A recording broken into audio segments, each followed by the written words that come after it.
Hi guys, कैसे हो आप लोग। मेरा नाम है प्रशांत जैन और दोस्तों एज प्रॉमिस्ड IOQM के बाद RMO की वर्कशॉप की डिटेल्स मैं आप लोगों के लिए लेके आ गया हूं।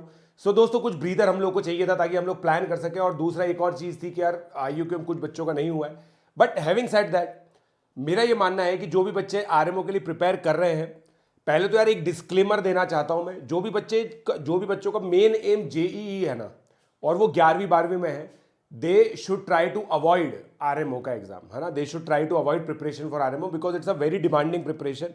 It will require a lot of practice. ठीक है, चलो फिर भी मैं बता देता हूं दोस्तों। तो पहले है ना, देखो दोस्तों, बुक लिस्ट के बारे में बात कर लेते हैं। अब यार बुक लिस्ट कुछ होती नहीं है सच, ठीक है, कि भाई इसकी जो बुक लिस्ट है इसका कोई मतलब नहीं होता है।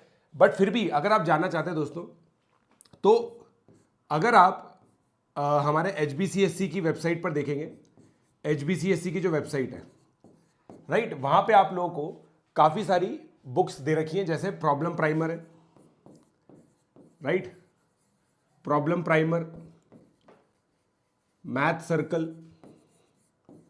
राइट।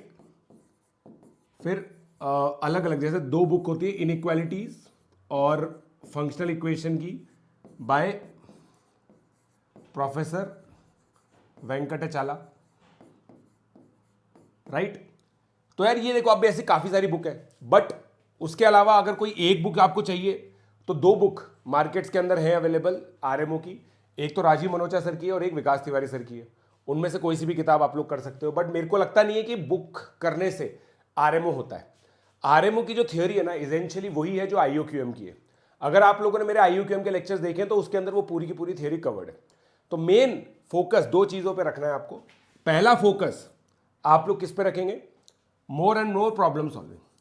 अगर आप केवल और केवल 1990 से 2024 तक का RMO, जितने भी RMO पेपर्स हुए हैं वो कर लेंगे तो आपका काम हो जाएगा।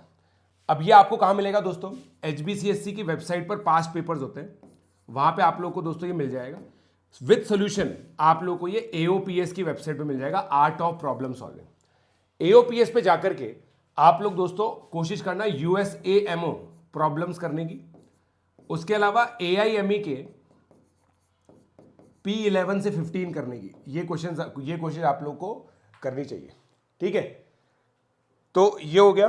उसके अलावा इनमो PYQs भी आप लोगों को करने चाहिए। ऑल्दो इनमो काफी हाई लेवल हो जाता है, इनमो और USAMO लेवल सेम होता है, बट AIME के P11 से P15 आप लोग कर सकते हो। उसके अलावा HMMT के जो पेपर्स होते हैं, हार्वर्ड मैथमेटिक्स टैलेंट, ये पेपर्स भी आप लोग कर सकते हो। ये प्रॉब्लम देखो, मैं आपको जैसा बता रहा हूं, प्रॉब्लम सॉल्विंग पे आप लोगों को ज्यादा फोकस करना है। उसके अलावा दोस्तों इवान चैन की एक बहुत ही अमेजिंग ज्योमेट्री की बुक है जिसका नाम है EGM, राइट। ज्योमेट्री के लिए ये कर सकते हैं, it is very popular among the learners. और PDFs, कुछ हैंडआउट्स जो रिसेंटली अवेलेबल हुए हैं रिसेंट ट्रेंड्स पर, उनको पढ़ना ज्यादा बेटर होता है rather than these static books, ठीक है। तो ऐसा मेरा मानना है, ये स्ट्रैटेजी है। अब हमारा बता देता हूं भाई हम क्या करने वाले हैं, ठीक है। हम लोग क्या करने वाले हैं वो बता देता हूं मैं दोस्तों, लिख देता हूं आप लोगों के लिए। हमारी जो वर्कशॉप है दोस्तों 15 सितंबर को स्टार्ट होगी, that is Monday, right. Evening hours में ही होगी ये, नीडलेस टू मेंशन। ज्योमेट्री के 6 लेक्चर्स हैं, नंबर थ्योरी के 4 लेक्चर्स हैं, कॉम्बिनेटोरिक्स के 4 लेक्चर्स हैं, इनइक्वालिटीज के 4 लेक्चर्स हैं, अलजेब्रा के 3 लेक्चर्स हैं, राइट। ये आपको मिलेगा ओलंपियाड गोल पे। जिन्होंने भी अपने मार्क्स सबमिट हम लोग को किए हैं और RMO का फॉर्म भरा है उनके लिए फ्री है ये, ठीक है। तो हम RMO वर्कशॉप हर साल फ्री ही कराते हैं दोस्तों। तो RMO वर्कशॉप के लिए आप लोगों को 1 मंथ का एक्टिवेशन मिलेगा ओलंपियाड गोल का, जिन्होंने भी फॉर्म भरा है। जिसने फॉर्म नहीं भरा है, डिस्क्रिप्शन में फॉर्म लिंक अवेलेबल है, जल्दी से भर दो। अपने एक्सपेक्टेड मार्क्स भी लिख देना उसके अंदर, ठीक है। उसके अंदर अपने एक्सपेक्टेड मार्क्स भी लिख देना ताकि हम लोग को पता चल जाएगा कि आप सेलेक्ट होने वाले हो या नहीं होने वाले हो, ठीक है गाइस। तो एक तो ये हो गया, ठीक है। और इसकी क्लास टाइमिंग्स ऑब्वियसली इवनिंग में रहेगी। इवनिंग में रहेगी दोस्तों, 4 to 8 PM के बीच में कभी तो रहेगी, वो मैं आप लोगों को कंफर्म कर दूंगा, right. So this is about our RMO programme. हर साल की तरह इस बार भी SPS सर क्लासेस लेंगे, अजय सर क्लासेस लेंगे, right. And there is some surprise educators also जो हम लोग इंट्रोड्यूस करेंगे इस वर्कशॉप के लिए। बट मैं फिर भी कह रहा हूं दोस्तों, इन क्लासेस से ज्यादा, मतलब ये क्लासेस तो अच्छी होंगी ही सही, इसमें आपको डायरेक्शन मिलेगी, बट इसमें जो होमवर्क मिलेंगे ना, जो आपको असाइनमेंट्स मिलेंगे, वो प्लीज कीजिएगा।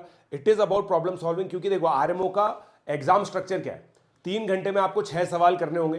3 घंटे में अगर आपको 6 सवाल करने हैं तो आप समझ रहे हैं कि 30 मिनट एक प्रॉब्लम पे आप लोगों को देना है। तो क्लास के अंदर भी जो इलस्ट्रेशन होंगे ना, उसमें बहुत सारे इलस्ट्रेशन आपसे नहीं हो पाएंगे, विच इज ओके, बट आपको प्रॉब्लम सॉल्विंग पे फोकस करना है कि टीचर कैसे कर रहा है और क्या सिखाने की कोशिश कर रहा है, और मेन प्रोफाइलिंग करनी होती है कि यार इस तरह की जैसे प्रोफाइल है उसमें क्या इंट्रोड्यूस होता है, जैसे साइक्लिक क्वाड्रिलेटरल अगर आ गया है तो आपको क्या क्या चीजें सोचनी है। उसके अलावा अगर कोई 4 पॉइंट्स ऐसे हैं जिसमें अपोजिट एंगल्स का सम 180 डिग्री है तो आपको कौन साइक्लिक सोचना है। फिर सरकम सेंटर कभी कभी इंट्रोड्यूस करना होता है, अलजेब्रा के अंदर इक्वेशन में इंट्रोड्यूस करना होता है, कॉन्ग्रुएंस के लिए डायोफेंटाइन खासकर बहुत ज़्यादा आती है इसके अंदर। तो ये सब चीज़ें बेसिकली आप लोगों को सोचनी है, वो आपको सिखाया जाएगा इन क्लासेस के अंदर, राइट। इसको अगर आप ऑगमेंट कर लोगे इन प्रॉब्लम सॉल्विंग के साथ तो आपका काम हो जाएगा। दिन में दोस्तों कम से कम 3 से 4 घंटे आपको प्रॉब्लम सॉल्विंग करनी पड़ेगी आरएमओ के लिए। 3 से 4 घंटे मैंने सफिशिएंट आप लोग को रिसोर्सेज बता दिए करने के लिए, इसके अलावा आप ज़्यादा कुछ कर नहीं पाओगे, ठीक है। तो कोशिश कीजिए जो मैंने बताया वही सब कर लें, ठीक है।